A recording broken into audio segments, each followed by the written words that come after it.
देखिए, जैसे कि नगर निकाय चुनाव की जो है घोषणा इस समय हो चुकी है और हरियाणा प्रदेश कांग्रेस कमेटी की तरफ से इसके लिए एक मैनिफेस्टो कमेटी का गठन किया गया। हम लोग पहले भी इसकी मीटिंग कर चुके हैं और आज भी हमारे सभी सदस्यों के सम्मानित सदस्यों के साथ ये हमारी नगर निकाय के घोषणा पत्र के लिए आज मीटिंग हुई है। बिल्कुल आप ठीक कह रहे हैं, हरियाणा में जो चुनाव घोषणा हुई है, ये छोटी सरकार आप इसको कह सकते हैं। और जिस तरह से 3 हमारे म्यूनिसिपल कॉरपोरेशन हैं जिनके चुनाव इस समय होने हैं, जिसमें पंचकुला म्यूनिसिपल कॉरपोरेशन है, अम्बाला म्यूनिसिपल कॉरपोरेशन है, सोनीपत का होने वाला है और नगर परिषद रेवाड़ी का है, कुछ हमारी नगर पालिकाओं को चुनाव होना है। इसके लिए हमने घोषणा पत्र के बहुत सारे मुख्य बिंदु हैं जिन पर पूरी तरह से चर्चा करने का काम किया है। जैसे ही फाइनल हमारा ये घोषणा पत्र हो जाता है, सभी को इसको अच्छे ढंग से सार्वजनिक करने का काम करेंगे। तो मैम ये घोषणा पत्र तैयार करने से पहले आप जहाँ का चुनाव है पब्लिक के बीच में भी जाएंगे और उनसे भी कोई जैसे राय लेंगे या फिर उनसे कुछ पूछेंगे कि किस तरीके के मुद्दे हैं ताकि उनको मैनिफेस्टो में शामिल किया जाए उसके बाद देखिए, जो हमारा मैनिफेस्टो है इसको लेकर हमने जो कमेटी के हमारे सम्मानित सदस्य हैं, जो हमारे चुने हुए सांसद हैं, जो हमारे चुने हुए विधायक हैं या जो हमारे जिलाध्यक्ष हैं या जो हमारी जनरल पब्लिक है जिनसे जुड़ा हुआ हर एक मुद्दा है। बहुत सारे साथियों ने हमें पर्सनल हमारे ग्रुप पर या मेल भेजकर या अपने सुझाव उन्होंने भेजने का काम किया है। सभी से बातचीत हम लोगों ने की है। साथ ही साथ में बहुत सारे मैनिफेस्टो हमने लेकर अपना, चाहे पिछला मैनिफेस्टो है या भारतीय जनता पार्टी का मैनिफेस्टो, जिसमें कि वायदे तो बहुत ज़्यादा किए गए थे और मैनिफेस्टो में आपने स्वयं देखा होगा जो वायदे किए गए थे, उसके अलावा इस सरकार के हर कॉरपोरेशन भ्रष्टाचार का अड्डा बना और इसी सरकार ने उस पर जो है जांच बिठाने का काम किया है। हम भयमुक्त, भ्रष्टाचार मुक्त छोटी सरकार नगर निकाय में देने का एक प्रयास करेंगे। विशेष तौर से उसमें सुविधाएं किस प्रकार से दी जाएं। सबको ये रहता है कि बीजेपी की केंद्र में सरकार है, बीजेपी की राज्य में सरकार है, तो क्यों हम कांग्रेस पार्टी या दूसरे दलों की ओर दें। तो मैं ये स्पष्ट करना चाहती हूँ कि जो हमारा घोषणा पत्र हम लोग सब मिलकर तैयार कर रहे हैं, ये फाइनल जब हो जाएगा उसके बाद इसको लॉन्च करने का काम करेंगे। सबसे पहले ये है कि शहरों में इस समय बहुत ज़्यादा मूलभूत सुविधाओं का बहुत ज़्यादा दिक्कतें हैं, चाहे पीने के पानी की है, सीवरेज की समस्या है, आवारा बेसहारा पशु जो सबसे बड़ी चिंता का विषय है, बंदर जो है सबसे बड़ा, उस उनकी वजह से भय का एक वातावरण बना हुआ है। प्रॉपर्टी आईडी एक बहुत बड़ा एक वहाँ पर है। ठोस कचरा प्रबंधन की बात बहुत ज़्यादा करते हैं, उसमें भ्रष्टाचार बहुत ज़्यादा है, जगह जगह कूड़े के ढेर लगे हुए हैं। स्वच्छ साफ शौचालयों की बात बार बार करते हैं, शौचालयों का बहुत बड़ा एक अभाव है, बुजुर्गों के लिए बैठने के लिए, घूमने के लिए, सभी के लिए स्वच्छ पार्क नहीं है, स्ट्रीट लाइटों की बहुत ज़्यादा समस्या है वहाँ पर। तो इस तरह के तमाम मुद्दे हैं जिसमें हम लोगों का प्रयास रहेगा कि कॉरपोरेशन में अपना बहुत ज़्यादा अपना एक बजट आता है। हम चाहते हैं कि साफ सुथरा एक हम लोग जो है नगर निकाय का ये जो चुनाव हो, और सबसे बड़ी उम्मीद करते हैं फ्री एंड फेयर इलेक्शन जो है ज़रूर करवाया जाए, और उसी को लेकर आज हमने तमाम मुद्दों पर चर्चा की है। और बहुत सारे मुद्दे हैं शहरों में, कुछ गांव जो हैं वो जैसे इंक्लूड हो गए हैं, उनकी अपनी समस्याएं हैं, बहुत सारे मुद्दे हैं। जब हमारा फाइनल मैनिफेस्टो हो जाएगा तो आप सबको सूचित किया जाएगा।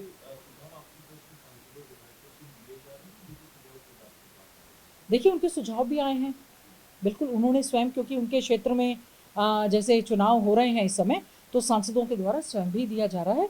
और हमने भी उनसे, क्योंकि हमारी कमेटी में सभी सदस्य होने और चेयरमैन होने के नाते जो हमारी जिम्मेवारी बनती है, हमने स्वयं भी बातचीत की है और उनके द्वारा हमें ये सुझाव जो है वो भेजे भी गए हैं, सभी की कंसल्टेशन के साथ। खास तौर से जो स्टेक होल्डर्स हैं जिनके लिए ये घोषणा पत्र बन रहा है, उनके सभी के सुझावों के साथ हम इसको करने का काम कर रहे भी हैं। हो जाता है जिस तरीके से तीन नगर निगमों के चुनाव होने हैं, सोनीपत, पंचकुला, अम्बाला, तीनों जगह ही कांग्रेस के सांसद हैं, तो उनकी ओर से भी कोई ऐसी कोई भेजा गया कि शायद कि ये जो मुद्दे हैं जिनको मैनिफेस्टो के अंदर शामिल किया जाए जिससे हाँ जी, हाँ जी, बिल्कुल, उनसे सलाह की गई है। और आगे आने वाले समय में, अभी तो क्योंकि नामांकन की तिथि थोड़ी दूर है, उससे पहले हम लोग फाइनल सभी सुझाव लेने के बाद क्या-क्या म्युनिसिपल कॉर्पोरेशन की जुरिडिक्शन में हमारा आता है, उसको लेकर हम लोगों ने सभी से सुझाव लेने का हमने काम किया। अभी मैनिफेस्टो से जुड़ी बात करें।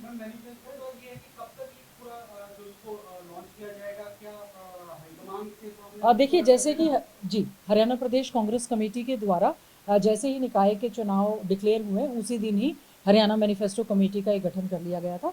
हमने उससे एक अगले दिन ही एक मीटिंग की थी। उसके बाद आज हमारी दूसरी मीटिंग है। आवश्यकता पड़ेगी तो हम फिर से एक मीटिंग करेंगे। बहुत सारे और साथी हैं जिन्होंने जूम के माध्यम से जुड़ के अपने सुझाव दिए हैं, जो 1-2 साथी हमारे नहीं हैं। और पीसीसी ने ये कमेटी का गठन किया है। उसके बाद हमारा प्रयास रहेगा कि हम लोग जो है इस मैनिफेस्टो को लॉन्च करने की जो आगे की प्रक्रिया है उसको समयबद्ध तरीके से इसको पूरा करने का काम करेंगे, क्योंकि बहुत सारे लोकल मुद्दे भी हैं। कॉरपोरेशन का चुनाव कांग्रेस पार्टी इस समय हाथ के सिंबल पर लड़ रही है, जिसमें कि पार्षद भी हमारे सिंबल पर चुनाव लड़ रहे हैं। म्यूनिसिपल काउंसिल का चुनाव हमारा सिंबल पर हो रहा है, और नगर पालिकाओं पर ये निर्भर करता है कि वो चुनाव सिंबल पर लड़ना चाहते हैं कि तो नहीं है।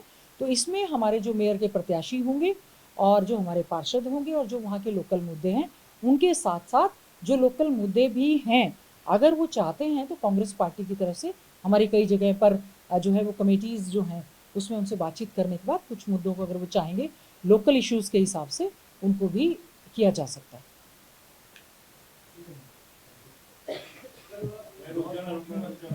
क्रॉस वोट हुआ था, उसके बाद जो कार्रवाई की गई है वन कांग्रेस की तरफ से 5 जो कांग्रेस के विधायक थे उनको सस्पेंड कर दिया गया। किस तरीके से इस कार्रवाई? देखिए, जो राज्यसभा के चुनाव हुए, सबसे पहले तो बीजेपी जिस तरह से तंत्र का इस्तेमाल करती है, 2 की बजाय उन्होंने 3 कैंडिडेट खड़ा करने का काम किया था, जबकि स्पष्ट बहुमत के हिसाब से एक जो है बीजेपी की राज्यसभा की सीट बनती थी और एक कांग्रेस की करती थी। लेकिन उन्होंने जिस तरह से भी हथकंडे अपनाए, और हमें बड़ा दुख हुआ कि हमारे कुछ कांग्रेस पार्टी के साथियों ने क्रॉस वोट किया, जिसमें कि डिसिप्लिनरी कमेटी ने अपनी रिपोर्ट सौंपी, पीसीसी ने हाईकमांड को वो रिपोर्ट सौंपी है। हम स्वागत करते हैं कि कांग्रेस पार्टी, हमारे all India Congress committee high command ने जो इस तरह से जिन साथी विधायकों ने क्रॉस वोट किया था उनको सस्पेंड करने का काम किया है, क्योंकि अनुशासन कमेटी जो है पार्टी में होना अति आवश्यक है।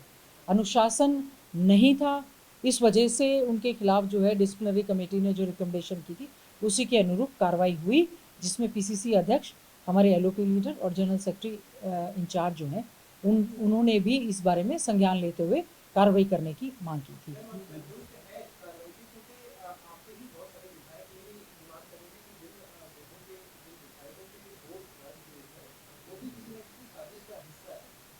देखिए, ऐसा है बत्रा जी उस समय काउंटिंग के समय उस समय मौजूद थे, और बार बार ये कहा गया कि आरओ ने पहले उन वोटों को वैलिड किया, फिर इनवैलिड किया, फिर वैलिड किया, फिर इनवैलिड किया। इसके लिए हमने महामहिम राज्यपाल महोदय को ऑलरेडी एक ज्ञापन हम उनको सौंप चुके हैं। इलेक्शन कमीशन ऑफ इंडिया को भी हम इस सिलसिले में जो है एक कंप्लेंट हम वहाँ पर दायर कर चुके हैं। और जो वैसे तो ये मेरी जुडिक्शन में नहीं है, जिन विधायकों को सस्पेंड किया गया है पार्टी उसमें निर्णय लेगी क्या स्पीकर महोदय को, वो आगे की कार्रवाई जो है वो पीसीसी की तरफ से की जाएगी। जी, वो बत्रा जी। स्पीकर को आप इस मामले में लेकर कार्रवाई कीजिए, आगे का प्रोसेस किस तरीके से रहेगा? क्या कांग्रेस पार्टी विधायकों के खिलाफ कोई शिकायत स्पीकर से होगी, क्या आप स्पीकर को रखते हैं?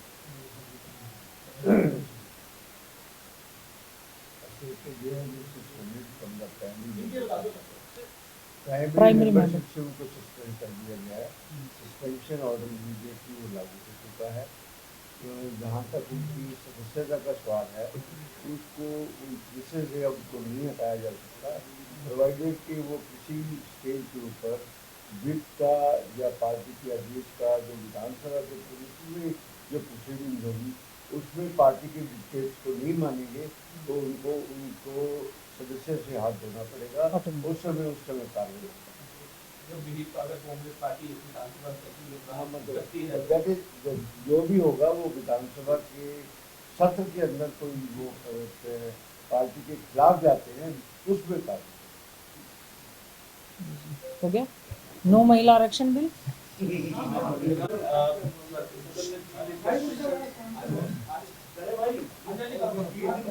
स्पेशल सेशन बुलाया गया, किस तरीके से देखते हैं आप सरकार की तरफ से ये